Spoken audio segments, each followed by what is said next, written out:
Wait, what? This client from Michigan, he has a G63 2023, and he wants to trade it for a GLA 35. Am I hearing that right? Yeah. He wants to trade a G63 for a GLA 35. Right. What happened? Just so I understand this, you're in a G63 of 2023, you haven't had it for that long, and you're looking at a GLA. He's like, yup. Have you driven the GLA 35? He's like, yes, I have. I'm just curious, why are you looking at the GLA 35? It's a great car. He said it doesn't have keyless go. He's like, my screen's not touch in a 23 G63. Okay. He's like, I really want that. I was like, well, good news is the new G-Wagons that are here, they do have keyless go. He's like, I know. He's like, I did see that. He's like, I really like the way this GLA 35 looks. I'm like, I'm very confused. I knew you were going to ask me these questions of why, so I was asking him those questions, of course, and kind of more in detail. Is he calling on a specific GLA 35 that we already have? Yeah. Dude, my mind is blown right now. I've been surprised before, but this would be... Pretty crazy, huh? All right, so have we appraised his G-Wagon? Yes. Okay, does he have a payoff on it? Yes. Is he flipped? No. I know. Well, now I'm even more confused. I was kind of expecting him to be flipped. Bro, what? Okay. I mean, hey, to each their own. Yeah. And I get it. There are some people out there that buy G-Wagons, like they feel like they have to have one, and then they get it and they're like, not really for me. But still, this would be one of the more interesting ones. It very well is. So he's got $39,000 of equity almost. Does he want to take any of that back, or? I'll have that conversation with him. We're showing you this with all of your equity being used towards the purchase. If you wanted to put less down from your trade and get a check cut back to you, we can do that. Yeah. Cool. Does he have Amex, anything like that? He does have Amex. Okay. All right, brother. All right. On the printer. Thank you, sir. Go get it. He just bought a GLB 35, leased a GLB 35. Oy. They've had S-classes, GLEs, stuff like that in the past, and they wanted to switch it up, and I guess... Wanted to switch it up? Yeah, I sold his daughter a GLB 250 about a year and a half ago. She likes hers, and I guess the mom liked the GLB as well, and she could get in and out of it easy, but not enough to come here. Went to a different dealer. Yeah, he knows he's going to be absolutely screwed, but he's like, his wife hates this car. She's not comfortable in it. They have high-performance tires on it, and he's like, I don't want to say money's not an issue, but at this point, it's just like, we know we're going to be really upside down. We just got to get out of this car. Are they sure they know how upside down they're going to be? Because it's going to be ugly. Yeah. I mean, they're 4 months in. Yes.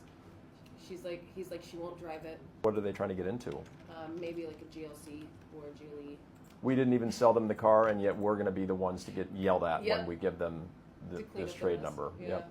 He understands, sort of. Well, he says that. Yeah. Everyone says they understand until they're faced with the music, but I've got to submit it to the AccuTrade team because they don't even have data. Yeah, it doesn't auto-populate a value because there's not enough data on it yet. Okay. So they're usually pretty quick. I can only imagine. He also asked about overnight test drives, and like, we don't do that anymore.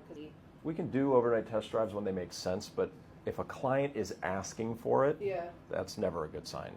I don't know that I've ever seen anyone buy a car that has requested an overnight test drive. Really? Ever. Okay. So just like a joyride and a... Pretty much. Okay. Free car for the weekend, right? I vouch for that. I've had that happen to me before. Really?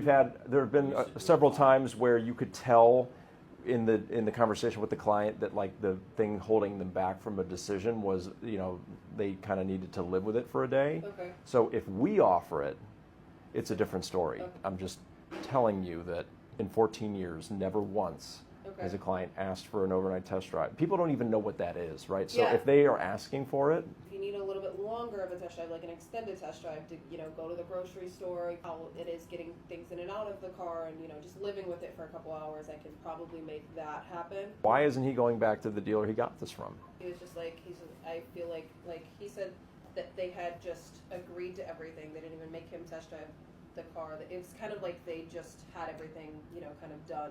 He was like, usually we don't test drive cars. This is why you should always test drive it, no matter how sure you are.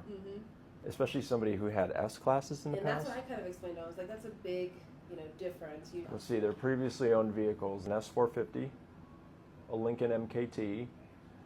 Those really funny looking Lincolns, I think. Is that the one that looked like a hearse?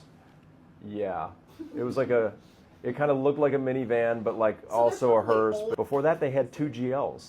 They've had an S, a GL, and then they decided to go for a GLB AMG. I have And no that's what I idea. told him. I said, that's totally different drives of cars. So it sounds like the other dealer did not do a good job figuring out what these people were going to be a good fit for. Just like we got a number.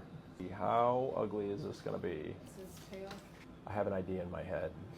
I'm not going to say it. Oh, it's worse. It's worse than I thought. 42,550. Let me. Market day supply is over 250, which means that for every GLB 35 listed for sale pre-owned, it would take 256 days to sell them at the rate that they're going. So that is like the definition of undesirable used car inventory. And here's the other problem. A lot of those cars that are online, I bet you, are new car demos, which can be leased, qualify for incentives, etc. This is a straight up used car.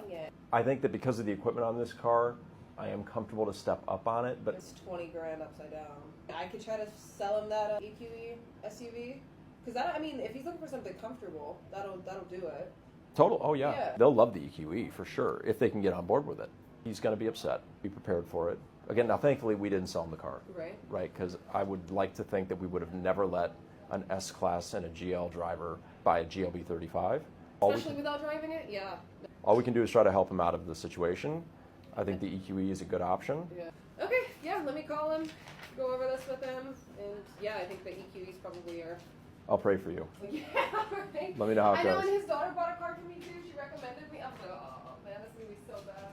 What's going on? So actually, that conversation didn't go as bad as I thought. Okay. I told him I have an EQ and love it, and he's like, she doesn't drive a lot, so it might not be a bad idea.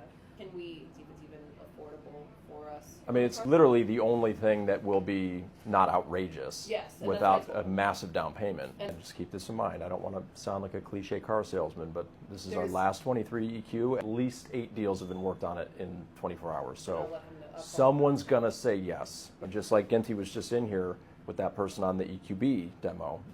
That's already gone. Right? I don't ever want to force anyone into a decision, but I have no other option. And that's what I told him. I was like, because he was like, well, what other colors do you have? And I'm like, I don't have another color. How many miles a year should we do? 10? Does he have Amex, anything like that? No. Well, he might. I didn't ask. So. Angela. I know. Come on. I know. You know it's going to be the first question I ask every time. No. Put a little bit down, maybe stretch out the term a little bit. Not going to go up very much. For a much more expensive car, much more luxurious car. Right now? No, he was just showing the car that I'm driving. Oh, okay. So, alrighty? Right, yeah. All right, let's do it. Let's solve problems. Let's do it. We need this to say 40,972, and then we have a car deal. Kind of like it says right now. Sorry, my bad. I needed to subtract 972. Why? Because we have a bank approval from a credit union for a certain amount. What is that? You seem very prepared for this conversation. I do. I'm now looking at it. It doesn't make sense because she told me it was $45,000. So I don't know why she said this offer. Is there anything that we can do? Because this deal is from a long time ago. So I don't know if we can revisit it real quick or if it's going to stay the same. Is this car still available? Yeah, we just test drove it. Same CLA that we looked at? 5,887 miles. Well, the car has more miles on it than when we quoted it last. So, yes. So, in theory, the deal should be a little better. Great. So then I don't need an offer if this is something they would have already gotten. Does it just kill you when I'm right? Right about what? See, you can't even admit. You will never be right about sitting here trying to negotiate a price that we've already done. Yeah, you are. You just asked me for $972 off on a blank worksheet from June. This is not blank. There's a lot of information on it. This deal date says June 13th. I know. Oh, buddy. She at Sam's Club still? Did we ever say she had Sam's Club? It was set up in the deal. I really didn't think she had Sam's. I just asked her again. Who's her credit union? I don't know. You don't know.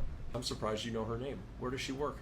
Is going through a credit union and everything else, you're just like, we'll skip all of the formalities here. I don't need to. I know your name and I know the car you want, so never mind where you work, what you do, what credit union it's through. I love how we're talking about pricing, and you don't even know if she qualifies for any incentives. I literally asked her what incentive she qualified for, and she doesn't have an American Express card. She said no to Sam's Club, so I'm wondering why Sam's Club's in there. I don't think you asked her. I did. Do you want me to go figure out where she works? She was on the phone with the insurance company. That's how ready to go. Listen, can you just tell me if the deal is any better or worse? That's all I've ever asked for. There he goes to ask if she has Sam's Club, which we all know he didn't ask. They all sit here and they tell me, oh, no, she doesn't have it. And then magically 10 minutes later, they do have it. One of these days, he'll learn the process. That's the credit union. Oh. She has a Sam's Club, and she says that she is an LLC. Oh, she does have the Sam's Club. Like we knew she did. I I asked and she doesn't have one. She was on the phone when I asked her, so. So he's got a Corvette and an Escalade. Are they both 2024s? One's a 23, one's a 24. All right, This- Corvette this- has 200 miles on it, really? Yes, it's actually less than that. Like actually 200 miles? It's less than 200 miles, so I round up to 200 miles. How many keys? 2. And what is the other one? The Chevy, A Chevy Corvette. and then there's Chevy as well. What's the other Chevy? Escobar? Didn't you say an Escalade? Escalade? What is it? Cadillac. Cadillac. No, it's not a Cadillac. No, Chevy what? Chevy Escalade. No. Escobar. What is happening here? Escobar? What is it? What is happening here? Chevy what? Are you trying to think of a model that starts with an E for Chevy? No, what's the- Cadillac. No, Chevy. Suburban?